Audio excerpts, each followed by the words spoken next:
Dios eterno, Señor, gracias otra vez. Estamos acá en este video tutorial.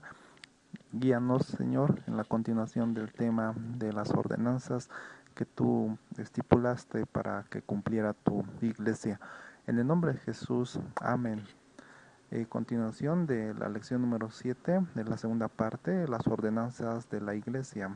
Las ordenanzas están referidas a dos órdenes que el Señor dio para que se cumplieran ritualmente, y estos son el bautismo y la Santa Cena, como ya lo conocemos.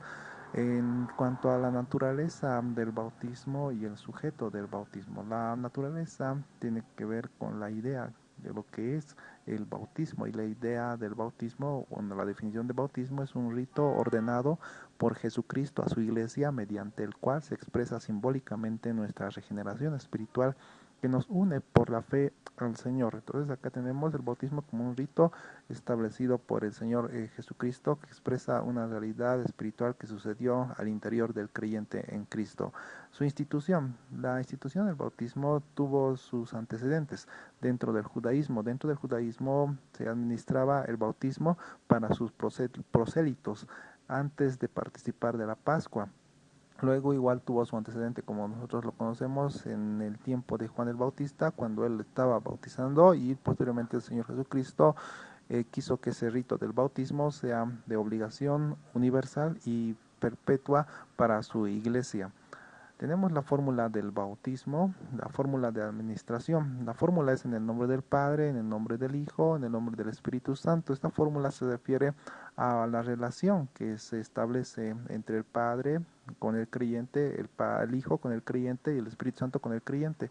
En otras palabras, también se vería, ¿no?, en relación al Padre, en relación al Hijo y en relación al Espíritu Santo. O sea, es el vínculo que une al Padre, al Hijo y al Espíritu Santo con el creyente que ya ha nacido de nuevo anteriormente. La fórmula, hay otros detalles, ¿no?, que se encuentran en el griego, pero no lo vamos a tener en cuenta porque también puede leerse de otra manera, ¿no? Pero ahí tenemos esto y ustedes lo pueden leer en sus casas. El simbolismo, ¿no? Tenemos sobre el simbolismo tres aspectos. Por ejemplo, un simbolismo del bautismo que representa la unión con Cristo por el nuevo nacimiento o por el nuevo hombre. En Romanos 6:4 dice: porque somos sepultados juntamente con él para muerte por el bautismo, a fin de que como Cristo resucitó de los muertos por la gloria del Padre, así también nosotros andemos en nueva vida. Entonces ahí tenemos, ¿no?, la unión con Cristo por el nuevo nacimiento. También tenemos la unión de todos los creyentes en Cristo, o a través de la fe en Cristo estamos unidos todos los creyentes. Efesios 4:5 dice: un Señor, una fe, un bautismo. También otra característica, otro aspecto del bautismo es la salvación simbolizada dentro de este rito. Primera de Pedro 3:21 dice: el bautismo que corresponde a esto ahora nos salva, no quitando las inmundicias de la carne, sino como la aspiración de una buena conciencia hacia Dios por la resurrección de Jesucristo. Entonces, allá, por ejemplo, lo que está entre paréntesis es una aposición. Si lo quitamos, por ejemplo, sería, ¿no?, es un poco para que sea más comprensible. Ahora el bautismo que corresponde a esto nos salva por la resurrección de Jesucristo. O sea, nos salva por la resurrección de Jesucristo. No es el bautismo en sí mismo que salva a la persona, sino la resurrección de Jesucristo, porque eso está simbolizado dentro del bautismo. En el versículo anterior, en el versículo 20, habla, o sea, de Primera de Pedro 3:20, habla acerca de la salvación de Noé y de su familia, que fueron salvadas por agua, dice literalmente. Es notorio que es una figura de la cual se habla, puesto que a Noé no le salvó el agua, sino la fe en Dios. De la misma manera, el bautismo es un símbolo de nuestra muerte y resurrección con Jesucristo, y es algo que ya sucedió en el creyente. O sea, es un símbolo el bautismo, simplemente, ¿no?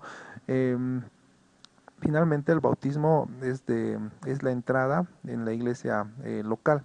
Dentro de la iglesia, ¿no?, local, por ejemplo, muchas iglesias uno ya lo considera como parte de su iglesia local a través del bautismo. Entonces acá vamos a ver en cuanto a esta parte, Hechos 2:41-47. Así que los que recibieron su palabra fueron bautizados, y se añadieron aquel día como 3,000 personas, alabando y teniendo el favor con todo el pueblo, y el Señor añadía a la iglesia los que habían de ser salvos.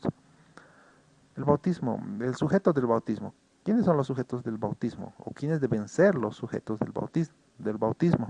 Deben ser los creyentes genuinos, es decir, en quienes se ve una profesión exterior de la fe en Cristo. Ellos deben bautizarse. El modo y la necesidad del bautismo, del modo de bautizar desde la iglesia primitiva se practicó el bautismo por inmersión.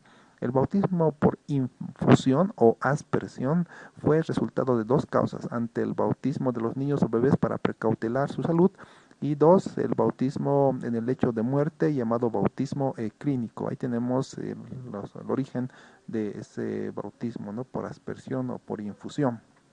La necesidad del bautismo. La necesidad del bautismo, pues es una necesidad porque es un mandato del Señor, pero es una necesidad. Bueno, enseguida vamos a hablar acerca de que esto no es una necesidad para la salvación. Este bautismo, todas las denominaciones cristianas lo practican. Sin embargo, hay a excepción de dos denominaciones cristianas que no practican el bautismo: el Ejército de Salvación y los Amigos, o los descendientes de los cuáqueros. La suficiencia del bautismo en agua. Como símbolo es suficiente, ¿no? Pero que está representando la renovación que hizo el Espíritu Santo dentro del creyente. O sea, el nacimiento que hizo el Espíritu Santo es suficiente para la salvación, pero el bautismo, así literalmente hablando como rito, es suficiente como símbolo que expresa una vida renovada por el Espíritu Santo. Señor amado, gracias te damos por este tema de las ordenanzas que tú diste a tu iglesia. Te pedimos que tú, Señor, nos ayudes a seguir comprendiendo y estudiando más estas dos ordenanzas, Señor, que tú nos diste. En el nombre de Jesús, amén.